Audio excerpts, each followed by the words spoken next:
Today's page. He looks in the barn. He looks near the stream. He looks in the hills. He looks everywhere. Total pages. A voice in the night. 1 Samuel chapter 3. When Samuel was a little boy, Hannah brought him to live at the tabernacle. She had promised God that Samuel would serve him all his life. The priest Eli would now take care of Samuel. He would teach Samuel about God. One night, while Samuel was sleeping, he heard a voice say, "Samuel." He ran to Eli and said, "Here I am." But Eli said, "I did not call you." Then Samuel went back to bed. Samuel heard a voice call his name 2 more times. Each time Samuel ran to Eli. Finally, Eli told Samuel, "I think God is speaking to you. Next time, say, 'Yes, Lord, I am listening.'" Then Samuel went back to bed. "Samuel, Samuel," the voice said again. This time Samuel answered, "Yes, Lord, I am listening." From that moment on, Samuel gave messages to God's people.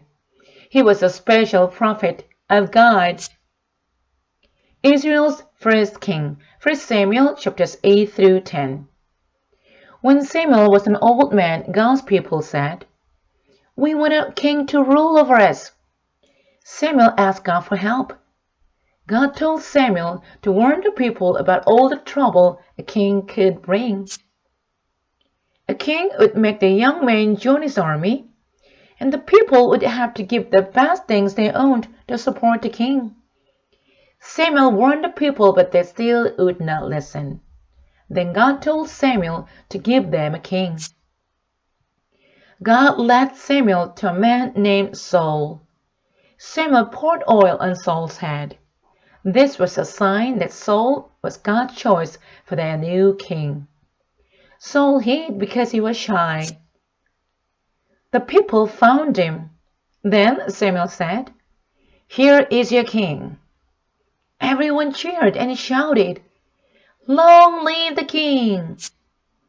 A good heart. 1 Samuel chapter 15 verse 1 through chapter 16 verse 13. Saul was a good king for about 20 years. Then he began to disobey God. God was sorry he made Saul the king. Samuel was sad about it too. God sent Samuel to a man named Jesse to find a new king. When Samuel met Jesse, he said, "I would like to meet your sons."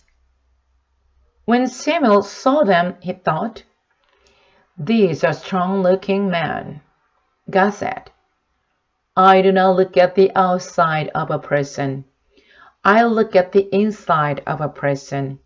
I look at the heart." Samuel asked Jesse, "Do you have another son?" Jesse said, "Yes, his name is David. He's out in the field with the sheep." Samuel asked to see him. As soon as David arrived, God told Samuel, "He's the one I want to be the next king." Samuel anointed David. He poured oil on David's head, and David was filled with God's power. The lost sheep. Matthew chapter 18 verses 10 through 14, Luke chapter 15 verses 3 through 7. Some people wondered who was most important to God. So Jesus told them a parable. Think about a shepherd. What does he do? He watches over his sheep. He gives them plenty of food, and he gives them plenty of water. He counts them up to make sure they are all there. If one is lost, he looks for it. He looks in the barn. He looks near the stream. He looks in the hills. He looks everywhere. The end.